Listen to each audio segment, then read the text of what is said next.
Hey folks, this is Vent with Dad's Gaming Addiction, and today we're going to quickly review Founder's Fortune. This is a game that you can find on Steam for a little over 22 bucks or so.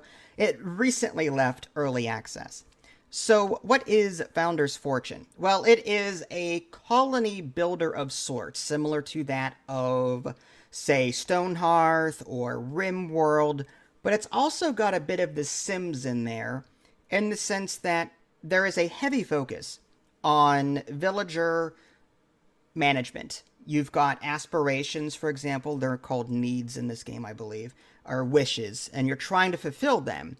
And in doing so, you get to earn points, and you can add or remove personality traits as you see fit. But anyway, getting back to the overview of the game. Again, this is a colony builder.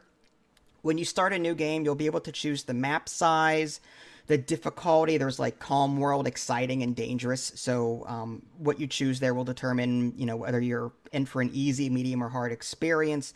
There are some advanced settings, like there's pirates and goblins, but you can make them peaceful if you want to and not really have to deal with them all that much.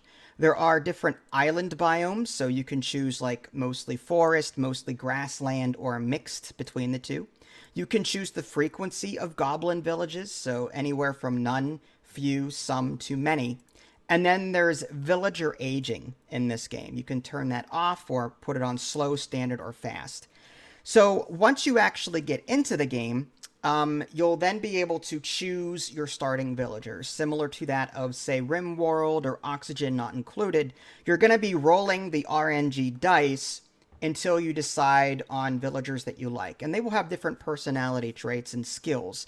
One person might have lactose intolerance, or might be allergic to tomatoes or something. Or this guy might be optimistic and has the skill farmer, or something like that. So you're going to keep rolling dice, just keep hitting that random villager button until you get the two that you like, and then you actually can jump into the game from there. Now, there are mods, apparently, that you can download for this game, but personally, I don't mess with mods all that much. Not unless there's a good reason for me to do so. Now, this game is, for the most part, I want to say a villager manager, in the sense that, yes, there is some colony building aspects to this, but the primary focus seems to be on the villagers themselves.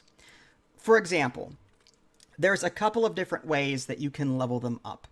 So there are skills in this game, and by extension, skill trees. The different skills in the game are things like farming, foresters, miners, doctors, soldiers, scholars. So it's kind of like Stonehearth in the sense that you're going to give your villagers these professions, and they will level themselves up as they continue to be in that profession. Now, as they level up in that profession, they unlock skill points, which then you can assign to a related skill tree. So the farmer skill tree, you start off with the basics of farming for free. And then once you earn level 1, you get a skill point, and then you can put 1 point into sowing strawberries, or 1 point into cooking at campfire, or 1 point into master outfit, or 2 points into master outfit, rather, to be able to do that. The miner, for example, if you start as a miner, level 0, you do mining for a while, just stone, and then you level up, you get a point. You can decide to put that point into stone tools, which is be able to use stone tools as opposed to wood tools. The ability to mine iron costs 2 points. You can't mine iron right away in the beginning of the game. You need some skills in order to do that. So you're going to be leveling these people up as you go, and making them more knowledgeable and more proficient in their professions. And unlike Stonehearth, you can choose for them to do different things. Like there's a priority system, 1 star, 2 star, 3 star. So you can actually have someone be a farmer and a forester and a miner, and then make sure that you set your priorities appropriately based on what you want. That's really cool. I really like that. And you can even drill into that further. Like if you're a farmer, for example, and you have like, say, 2 stars on your farmer, you can toggle off certain things. Like, do I want them to cook food? Yes, no, there's a toggle. Gather cotton? Yes, no. Harvest apples? Yes, no. So if you only want them to tend to fields, you can do that. Or if you want them to be just for cooking, you can do that as well. So there's check boxes that you can tick.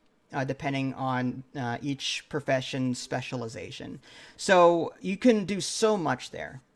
Now, in addition to that, these villagers have aspirations, and I was sort of touching on this earlier. They're called wishes in this game.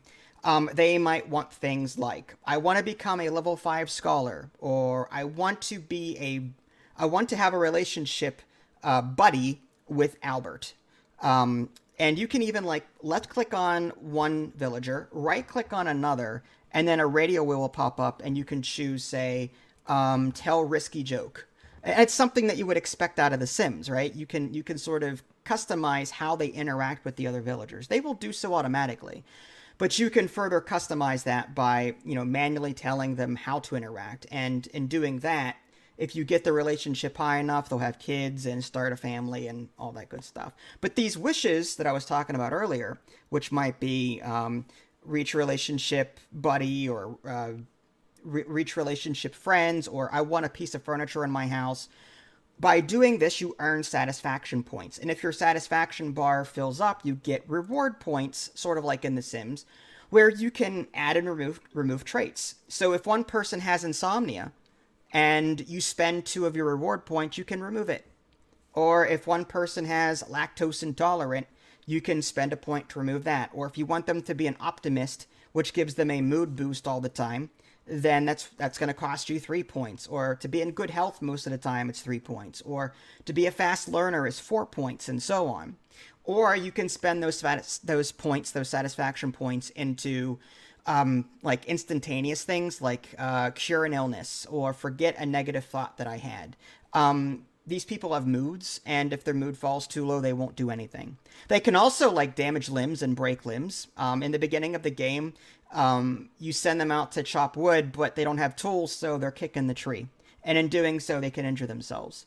And then it's not until later in the research tech tree, which I'll get to in a minute, that you'll be able to unlock tools that you can give them. And then, so if they break their arm, they can't work for a while, or their work will be slowed down, or they'll limp for a while, and their movement speed will slow down significantly for a couple of days, whatever.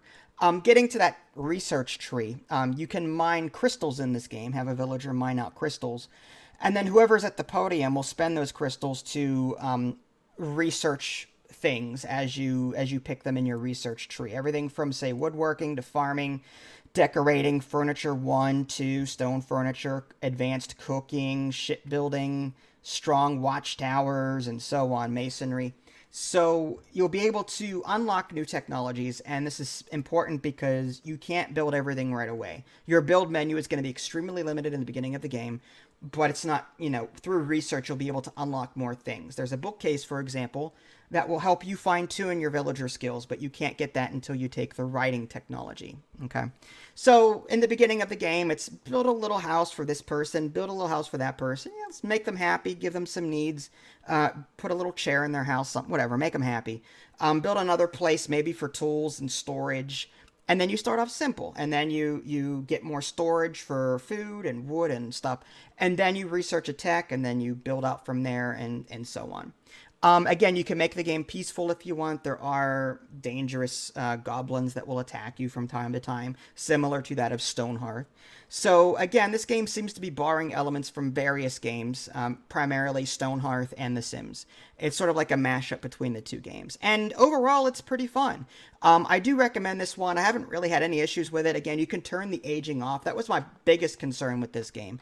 I hate games that force an aging system on you to where you've got these people leveled up to the point where they're really good at what they do, and they're like a jack of all trades, and then they die, and then the new people that you bring in, or your new spawn people, because your kids grew up, now they're skillless, and now you've got all of these buildings that they can't use. You know what I mean? That's a pain in the butt. I hate that.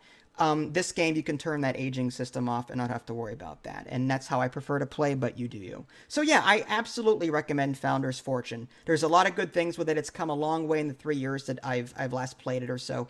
And yeah, if you like games like RimWorld or any sort of colony builder, Stonehearth, then check this one out. If you guys haven't already subscribed to me on Twitch and YouTube, that way you can stay up to date with any new content I'm going to publish. This is Vince. Thanks for watching, and I'll catch you next time.